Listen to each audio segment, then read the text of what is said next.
Hi, I'm Miranda, And I'm April, and this is American Dreams: The Missing Future. a podcast about missing children in America. Today, we're going to be talking about Sarah Skiba. Skiba.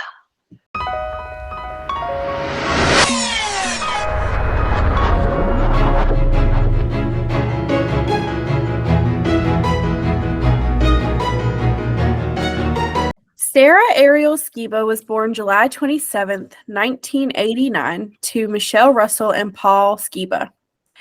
By 1999, Michelle and Paul were divorced, and Paul had visitation of Sarah every other week. Sarah is described as friendly, outgoing, caring, and talkative. She enjoys dancing, singing, school, animals, babies, and movies. Also, she's a good swimmer. I don't know why that was important, but it's there. Maybe in case they were like, oh, she might have come across water. Well, she can swim. It'd be fine. When we get to it, I think it's pretty obvious what happened. Okay. Paul lived in Westminster, Colorado with his on-again, off-again girlfriend, Teresa Donovan, and the couple had recently welcomed a baby boy. Paul also owned a business named Tough Movers. I don't know the son's name. It wasn't in any of the articles that I read for this case. So. It's just baby boy. Baby boy. Mm-hmm. And honestly, Paul didn't think it was his baby, so. That's good. Okay, sketch number 1. We'll get there. So on the weekend of February 5th, Sarah was having her weekend with Paul. On February 7th, which was the Sunday, she accompanied Paul to several jobs.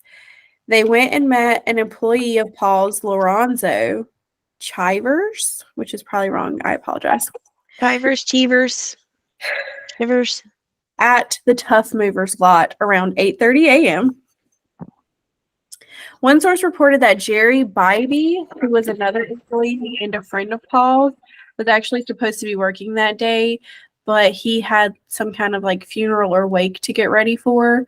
So Paul ended up taking the job for him. Well, that was nice. I feel like that's important, but I feel like nobody else feels like that's important. So. I mean, that's just being a good coworker, I think. Well, I just mean like when we get to the theories of what happened, you know, I feel like that should have been a bigger part than it was. And only one source talked about it. So maybe I don't know. Anyways, Lorenzo had only been working with Paul for a few months. He was described as friendly and easygoing. He had 2 children, a 15-year-old son who was living with him at the time, and then a 12-year-old daughter who I'm assuming, since it didn't specifically say, was living with his ex-wife at the time. Him and his ex-wife, Misha, were on really good terms. Even though they were divorced, they were still very friendly. There was even talks of maybe rekindling that relationship between them. Nice. But at the time, Lorenzo was staying with a woman named Bobby Jo Donovan. If the name sounds familiar, it's because she's Teresa's sister. And that's how Lorenzo actually met Paul and got the job in the first place. Okay, I guess so. Yeah, okay. Not as surprising now because that's how she got the job. Okay. I also feel like that's an important piece that people skim right over. But the relationship between Bobby Jo and Lorenzo, wasn't really specified in any of the sources.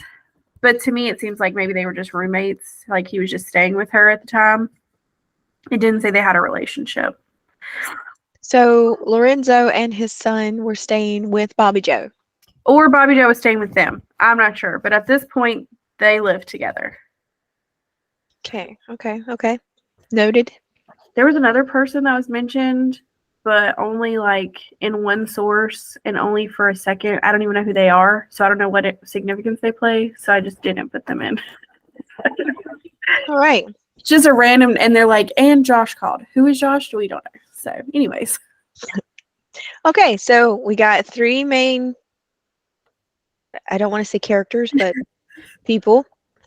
And when we have 3 more extra I guess technically 4 more extras because you got the Teresa, you got Bobby Joe, you got Baby Boy, And and now. Misha. Oh, okay, Misha. I don't know if she's really a strong player in this, is she? No, she isn't. I mean, she's just his ex-wife. Just his ex-wife. Okay, go ahead. Mother of his children, I guess. But so, anyways, Lorenzo. I'm gonna say it one way. Just say Lorenzo. I know I get so tripped up when I'm reading it. So Lorenzo, Paul, and Sarah went out to multiple jobs that day. It says that they returned to the Tough Movers lot around 6:15 p.m. that evening. And it's reported that Sarah made a call from the shop phone, because this is 1999, around 6:22 p.m. No details of who or what the call was about have been released, according to every single article I read. Wouldn't that be kind of important? Well, she's 9, so I'm assuming it's either mom or grandma. Well, nobody's going to know now because nobody checked out, see who they were calling. When you're 9, who else do you have to call? You know what? She may have been a very social 9-year-old. Do you know what? I did have a friend that I called when I was 9.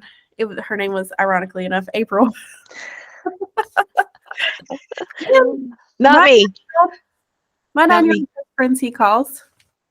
See, I mean, it's not like your 9-year-olds did not use the phone in the 90s. It's true. Oh my God. So, I mean, that's the only way you could communicate because cell phones were not as affordable and were not as convenient as they are today.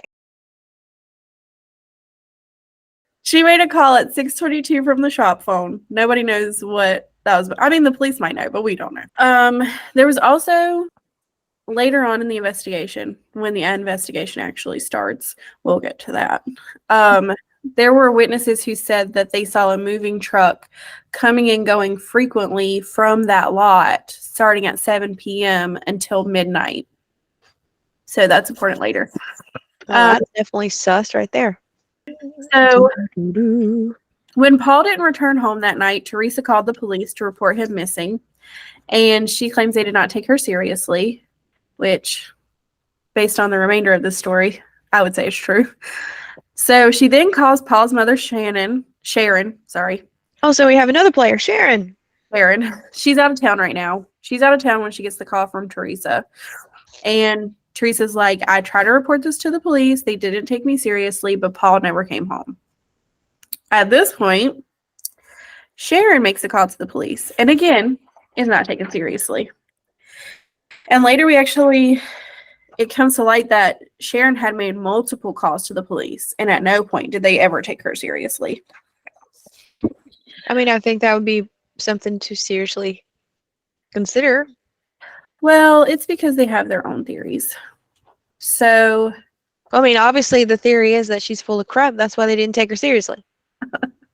At this point, anyways, Well, at this point, okay, so that same night, let me say this part first, and then I'll tell you why I feel like they didn't take Sharon and Teresa seriously. So that same night, we're still on Sunday, February 7th. Mm-hmm. Michelle, Sarah's mom, called the police and said, hey, Sarah never came home from Paul's, so that's a problem. Mm-hmm. And the police immediately, the Grand County Sheriff's Department treated the case as a parental abduction, assuming Paul had kidnapped Sarah amidst a custody battle and fled. That's a large assumption. Well, they even issued an arrest warrant for him. I mean, when she called the police, did she say, Sarah did not come home? I feel like my estranged husband and kidnapped her. I don't really know how Michelle sold it to the police. So I just know that she called the police and reported that Sarah had not come home from her visitation with Paul. And there was talk that Michelle was going to move away from Colorado, and they were in the middle of a custody battle. So I guess that was just, everybody's like, oh, he took her and ran. But also he has a son. So why would he just take her? A possible son, remember? Yes, a possible son. Okay. So when Misha first learns about Lorenzo, and this is Lorenzo's ex-wife, remember? Mm-hmm. She actually confronts Bobby Joe Donovan, and Bobby Joe tells her, I know he's not coming home. I know something horrible has happened to him. Now, it's unclear at what phase of the investigation this comment is made. So it's either like innocuous, I have anxiety and I really feel like something bad has happened, or it's really telling and terrifying. The police make a pretty big discovery. And if she says this after the discovery, then it makes sense that she would say this. If she says it before, then it's like, oh. But it should give you a timeline of when it was stated. No, I don't know when this is stated. Okay. So they issue an arrest warrant for Paul, and they're going under the assumption that Lorenzo is an accomplice and helped Paul kidnap his daughter. Another thing that doesn't sit well with me is that it said that Lorenzo was very involved in his children's lives, and he's only known Paul for a couple months. So I can't see a good dad skipping out on his kids' lives to help his 3-month acquaintance kidnap a child, but whatever. And even if he did assist, it would not be to go with them. Exactly. Why would he be gone also? Yeah, I mean, he could assist, but he doesn't actually have to go. The math ain't mathin', but it's fine. It continues. Did you say the math's not mathin'? I did. The math continues to not math throughout this entire ordeal. Okay. So the math's not mathin' thus far, and it's now gonna get mathin' better. Got it. So Monday, February 8th, Jerry Bybee, who we talked about earlier, actually goes to Tough Movers to begin work around 9:30 or 10 a.m. That's a little iffy as well. He immediately notices through the gate, because it's a fenced-in lot and there's a gate. So the gate is closed. Right. So he looks through the gate and he sees that this big moving truck, I think they said like a 10-footer. Maybe that's not super big. Well, they refer to it as the big moving truck because there's 2 moving trucks in question in this case. I would think a 26-foot would be bigger.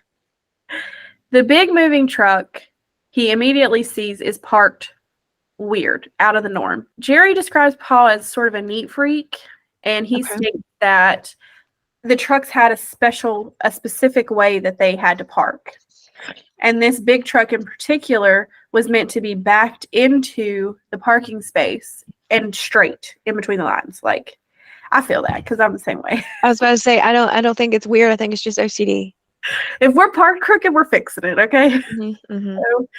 But he notices that the truck is actually parked crooked and pulled straight into the space, not backed in. He said he actually described it as it looks like somebody sped into the lot at 50 miles per hour and just slammed on the brakes and left it. So it's a pretty sloppy job. It's pretty, what is his name? Jerry, okay. Has Jerry done this before? So he has some experience on speeding into the lot and slamming on brakes? I mean, I don't know. It's not relevant. We're all in a rush. We just speed right in. I mean, it's not relevant, I guess, to the situation, but it was just, quandary. I don't feel like Jerry's suspicious at all either. I'm always quick to assume that people are involved. They're like, oh, there's 6 people. They're all involved. Yeah. They all did it. He observes this truck. It's weird. It gets weirder a little bit when he tries to go into the lot and he notices that the gate lock has been changed. Okay. It's a little odd, but it's not necessarily out of the realm of the usual, because when Paul fires somebody, he changes the lock so they can't get back in. Well, Paul never comes to work. Shocker. All right, I'm not sure if Jerry tries to reach Paul, but at some point he does finally call the police and is like, hey, it's weird. Maybe you should check this out. And again, the police do not take this report seriously. So it isn't until Wednesday, February 10th, so 2 days after Jerry calls and 3 days after everybody else called, that police actually decide, hey, let's check it out. Oh my goodness gracious. So Wednesday, February 10th, Jerry meets an officer at the gate to assist with getting into the lot. And he's like, this lock's a little suspicious, so I don't want to cut it in case it's evidence. And the cop's like, has a whole attitude about it, clearly thinks that Jerry's being ridiculous, but they don't cut the lock. They end up jumping over the fence. Well, how come Jerry didn't jump over the fence to begin with? I don't know. He jumped over with the cop. That's all I know. All right. I'm not blaming Jerry. I get So, it. in multiple sources, Jerry is quoted making statements about how unhelpful and agitated this police officer is. Clearly, he says that clearly the police officer feels like this was a waste of his time. Okay. So they jump over, they go inside, and he's like, do you see anything askew? And Jerry's like, as a matter of fact, I do. There's a big oil spot in the middle of the yard with a piece of plywood over top of it. He's like, that's weird. Also, this truck being parked this way, still 3 days later, that's weird. And then Jerry tried to peek into the truck without touching it, because at this point, Jerry's trying to preserve a crime scene. Okay. Good Jerry. Go Jerry. So he's trying to look in the cab of the truck without actually touching the truck. And at this point, he's just looking at the truck that Paul used last. So he's trying to look in the cab, and he notices that the cab is really, really clean. And he's like, this is weird. We live in these trucks. We're not clean. Like, these trucks are dirty. It would never look like this. So Paul is OCD when parking the trucks, but not while in the truck. Yeah, which I feel that too. I mean, I could see it. Yeah. I mean, there's just, with OCD, there's certain things. Yeah. Not everything. So Jerry looked in the truck and he was like, it's super clean, and that is just not factual. Right. The cop is like, looks fine. Oh my God. Actually, the cop goes over to the truck, forces the door open with his bare hand, and then looks inside, and he's like, it's all right, and shuts the door. What the world? Jerry is actually quoted saying, I feel he destroyed more evidence than he was willing to look at. What is Jerry's background, man? I feel like he was maybe in the police or something. Moonlights as a crime scene investigator. Right. I don't know. I feel like if we went to a crime scene, we'd be very careful about what we touched. Oh, obviously. Maybe he was a big crime fanatic before it was popular. Maybe. Hopefully that's what it was, and he wasn't actually a criminal of some sort, but it doesn't sound like it. I'm not saying that he is. If he was a criminal, and especially if he perpetrated this crime, I feel like he would be like, yeah, touching everything. Yeah, exactly. So, right now, Jerry is clean. He is not a suspect at all. Now, the police right now, from what you have described, they sus. Oh, it gets worse. How did it get worse? Just wait. So all they find is the spilled oil and the oddly clean, crooked parked truck. Yeah, but I'm kind of with Jerry on this one, is how would a big puddle of oil in the middle of the lot? In the middle of the lot. And let me just say this. If Paul wants his trucks parked a certain way, I'm sure he's going to demand that an oil spill be cleaned up. Yeah, obviously. So it doesn't get like all over the bottom of the truck and create a fire hazard, because that stuff is flammable. I don't know if OSHA was around, but it's an OSHA violation. Anyways. So the officer is like, everything seems chill here. Maybe he changed his oil on Sunday. We don't know. Have a nice day. You guys are overreacting. The 20 people who called about the same situation are all overreacting. Clearly, he kidnapped his daughter, and that is the end of it. Mm-hmm. So they leave. Nothing comes of this. Okay. On Sunday, February 14th, a full 7 days after the initial missing persons report is made. Just a blink in time. It's fine. Teresa Donovan actually calls a man named Rich Lesmeister. We're going to call him Rich because I don't know. Oh, God. Where is this? Rich. He is a friend and a mechanic who have been assisting Paul with rebuilding a truck engine. And when Teresa calls, this is actually the first time that Rich is hearing about Paul's disappearance. So 7 days later, and Rich had no idea that Paul was missing. That morning, so February 14th, Rich and his wife Carol assisted Teresa with putting up flyers, which turned out to have the wrong license plate number, just FYI. You know, you can't be perfect when you're frantic. Later that afternoon, the couple met Sharon, Paul's mother, at the Tough Movers company lot. Why would he go away when that is his bread and butter?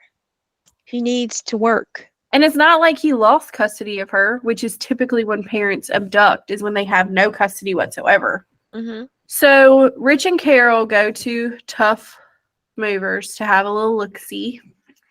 And after discovering that there's a new lock, because again, they don't know anything about this case. So after they discover that there's a new lock, they jump the fence and begin peeking around. And initially, Rich notices the same things that Jerry noticed and reported to the police. The truck is crooked, the oil spilled, all that jazz. But then Rich actually goes to look at the truck that he was working on, the one with no motor at this point, which is important. And he finds 2 bullet holes in that truck. Now, upon further inspection of the other truck, the big crooked park truck, they find blood smears on the back roll door, hair in the fender, and a piece of scalp near the windshield. Scalp. Yes.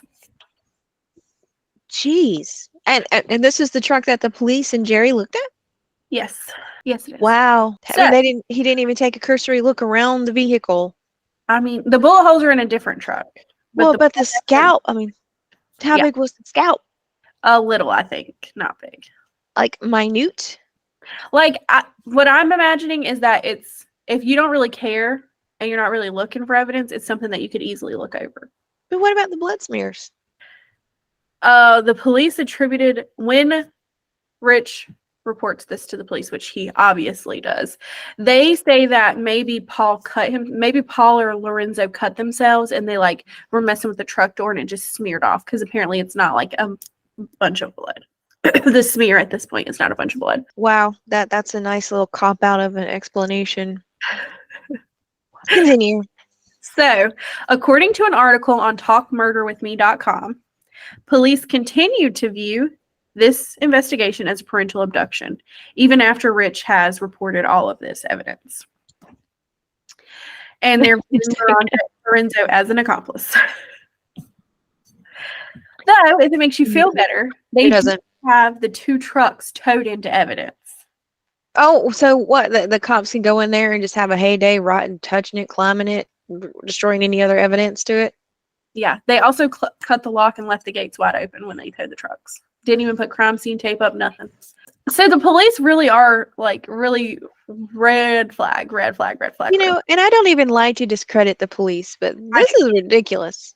This is ridiculous. I mean, they're discrediting all these people. I mean, if it was one and they are known to be like that, they're like, oh, everything's wrong or aliens are coming or whatever. Fine. It seems like the only person they really took seriously is Michelle. And I don't know if she reported as Paul kidnapped her or if she just reported Sarah missing, but they really ran with this whole theory. Well, I mean, honestly, that's probably the easiest thing to do is not saying that that's what they were going for, but a parental abduction is probably easier than trying to solve a murder. And when I was going through the Colorado missing kids to find our cases, there were quite a few that were parental abductions. So, I mean, I'm not saying that it does not happen or it's out of the realm of possibility, but it does not sound like that's what was going on right here. No, what gave it away? The scalp? I think it's they had joint custody. He had her with him at work. If you're gonna kidnap your child, you would not do it in a moving truck. I just feel like, I don't know. Where's his vehicle? Oh, I'm gonna get to that. So, are you gonna get to that? I am. Around February 27th. So I can't remember the exact date, and I didn't write it down because I was so sure I could remember the exact date. But sometime between the 10th and the 27th, they actually located both Paul and Lorenzo's cars. So Lorenzo's was parked in an apartment complex down the road, like a couple blocks away from the moving company. But Paul's car was actually found in Denver, which, based on the map that I looked at this morning, it's about maybe 30 minutes southeast. Okay, so that was on the 27th, 10 days after. Yeah, it was in between February 10th and February 27th. I just can't remember the exact dates. And they were not found on the same days.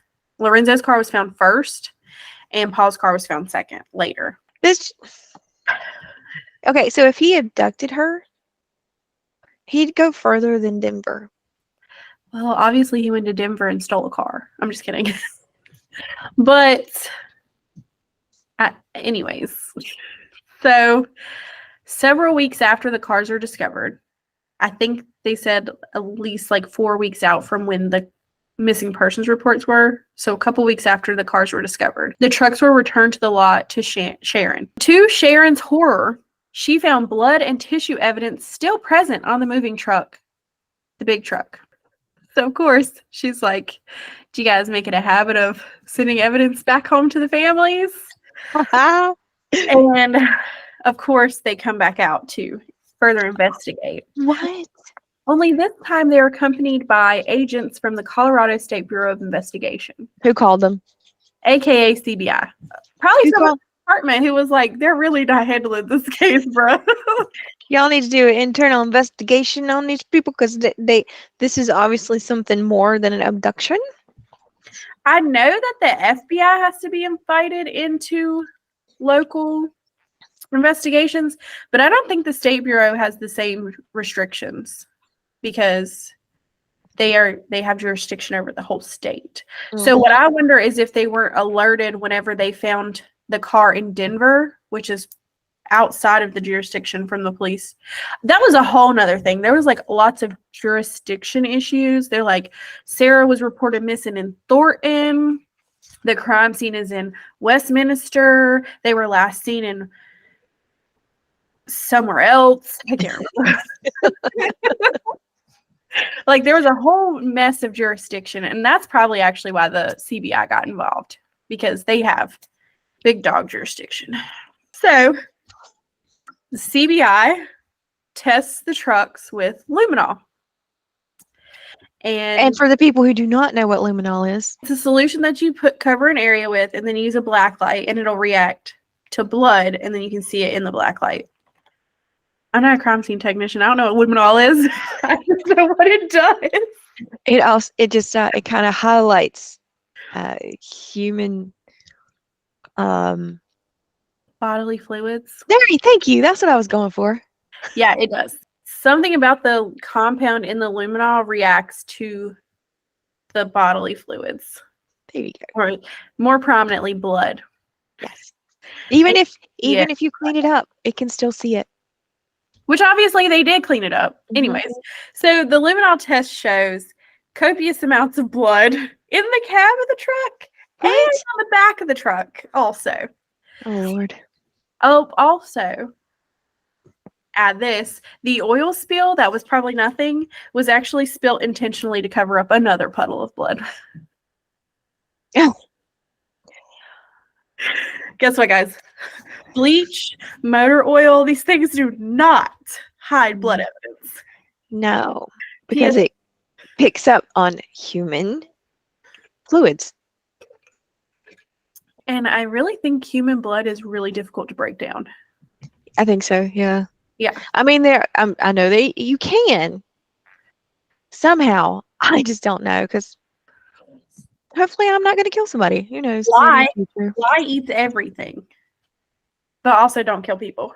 Oh, yeah, let's just tell people how to cover up for a murder. Please do. This is how you get away with murder with Miranda. They can curiosities. Oh my gosh. Anyways, they can just Google it or watch ID. It's not that difficult to find. Yep, Mr. Google will help everything. But also, the feds will track your Google search. Oh yeah, we already talked about it. I'm definitely flagged. And don't check out the books at the library. Just read them at the library. Well, also, this isn't about how to get away with murder. So anyway. Bring it back around. Bring it back around. So they tested the blood from the truck and the blood from the ground for DNA. And the profiles that came back belonged to Sarah and Paul. Sarah and Paul? Yes. Okay. I don't know why you're surprised. They're the missing people. What? Lorenzo is missing as well, isn't he? Yeah, oddly enough, his DNA was not discovered at the scene, which kind of does trip me up a little bit and kind of weirds me out, but I don't know. So, what about the scalp? So the piece of scalp came back belonging to Paul, but the hair that they found in the fender was Sarah's. They also discovered that a truck ramp, like one that you use to offload stuff, the motor-powered ones. Yeah. A truck ramp was missing, moving straps were missing, and so were the moving padded blankets. Okay, I got a theory. So it wasn't until mid-March that investigators announced the suspicion of foul play. And at that point, they also announced that they feel like maybe the bodies were disposed of using the truck ramp in a body of water. Was that your theory? No, it was more like why the blood was where it was. Because it kind of goes back to Jerry, where he said it looks like somebody sped in at like 50 miles per hour and slammed on brakes. They also speculate that the moving trucks were used to dispose of the body as well. Like they were transported in the truck to a body of water and weighed down with the truck ramp. That's the police's theory of foul play. Okay. What fender was the hair found? Was it the back fender? I think it was the back fender. Okay. You thought they got run over. Oh, I would definitely assume that little Miss Sarah was struck by a speeding truck. I think they were shot. Well, I think Paul may have been shot. But the blood evidence for Sarah and Paul was found in the same place. Both the puddle and on the truck. Yes. Had both of their DNA on it. Well, Sarah could have been killed because she's smaller. If Paul was hit, then he could have maybe survived. Well, what I understand of the blood of the scalp is that it's on the inside of the car. Yeah. So Sarah and Paul both get run over, right? Mm-hmm. Sarah is smaller. So. Sorry. She's probably killed immediately, honestly. And then if Paul was right there with her, he would get her blood on him. And then if he somehow survived, like he got knocked to the side or something like that, he could have ran to the truck and then got shot. I just think the amount of Sarah's blood that they found doesn't really correlate with a high impact injury. Give it low impact. Like, oops. Getting hit by a car at 50 miles per hour is not low impact. Just so you're aware. To me, I theorize that they got shot inside the truck and that Paul got shot in the head. And when you have an exit wound, it's a big gaping hole, and that maybe some of the scalp got. Exit wounds are huge, and the scalp has to go somewhere. Well, it would depend on the caliber in which the gun was used. Unless it was a freaking 22. But even then, unless it bounces around your skull, the exit wound is larger than the entry wound. And the scalp has to go somewhere. And maybe they just missed that piece while they were cleaning up. That's my theory. And I only have that theory because of the other 2 bullet holes. And so my theory is crap. No, I just don't believe it. Oh my God. Yeah. So anyways, they are sticking with this disposed in water theory. And they know that based on the timing and how frequently the truck was seen coming in and out of the lot between 7:30 and 12. Oh yeah, I forgot about that. They believe that they couldn't have gone much further than like an hour or 2 out, a couple of hours. So they created basically this perimeter of how far they think they could have gone in either direction. And then they dredged all the bodies of water in that zone. They didn't find anything, but they did it. Okay, so did this truck stop for gas? I don't know. Because that's a big moving truck, and they're crap on gas, man. And if they drove an hour to 2 hours outside of the area, that that's going to deplete some gas. Look, the cops did not handle this well. Understatement of the century. And I don't really know, like, I don't know if they did any purchase searches. Here's the truck, by the way. I don't know if they did any searches for purchases, any gas looking, any lot purchases. That thing is not eco-friendly, okay? I mean, obviously. It looks like it was welded together just to make it a truck that moves. They had to either get gas or they had to swing. Well, Walmart really wasn't a huge thing yet. Kmart, they might have swung by Kmart, got themselves a lock. Well, the only thing I can think is maybe they didn't actually take it that far. And maybe the multiple trips in and out of the lot was taking evidence and dumping it. And maybe they just spread out the evidence, like, to different locations. And then maybe Paul had, like, a stash of locks for when he fires people. So they just took one of the different locks. That's what Okay. I'll go with it. That's how you can avoid getting gas and paying for a new lock. Okay. So the police have really only 2 theories. We just gave them like 4 more. So, well, this is about, like, the motive and everything and who did it. Okay. Because 20 years later, we still have no idea who did it. More than 20 years.